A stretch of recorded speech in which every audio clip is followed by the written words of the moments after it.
Jinky Pacquiao never planned on being the wife of an international superstar.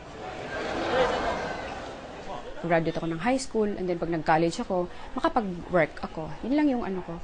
I never dreamed to become something like this. Minsan nga pag may mga bisita siya, or may mga affairs na pupuntahan, hindi ako sumasama. Sabi ko, nahiya ako, ganyan. Or may mga kaibigan siyang artista, punta tayo sa birthday, ganyan, nandun si ano, ganyan, ganyan. Ay, nahiya ako, ganun. Lagi akong ganyan. I'm a shy type person. The glare of being in the spotlight can be harsh. In the past few years, the national media has taken several jabs at the boxer-turned-politician's private life, reporting extensively on his gambling, his late nights, and other indiscretions.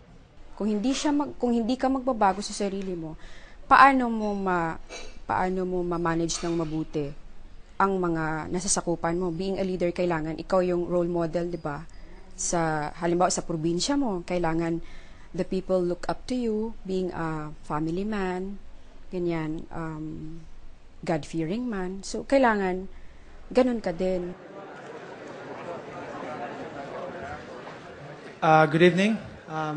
Thank you for this another opportunity. I know I did my best, but the expectation of the people is, I mean, it's very clear that I won the fight.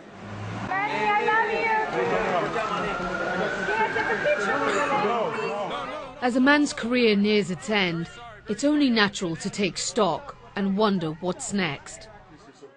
Shortly after his fight with Juan Manuel Marquez, Pacquiao announced he only had a few fights left before he would retire. And outside the ring, he set out to heal his battered image. I'm watching the way I think, the way I see, the way I think, the way I speak, the way I feel, and the way I act. That's it. The family now makes Bible study a major part of their time together. Pacquiao will be remembered as one of the greatest boxers of all time, but he says he wants his legacy to stretch far beyond the ring. Hindi naman siguro ako makalimutan ng mga tao pag nagretiro na ako, pag wala na ako sa boxing. Ang gusto ko lang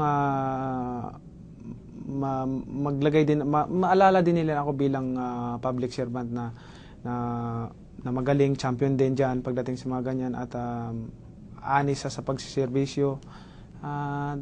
Yung kung anong ginawa ko sa boxing, naging champion ako, gusto ko rin maging champion as a public servant.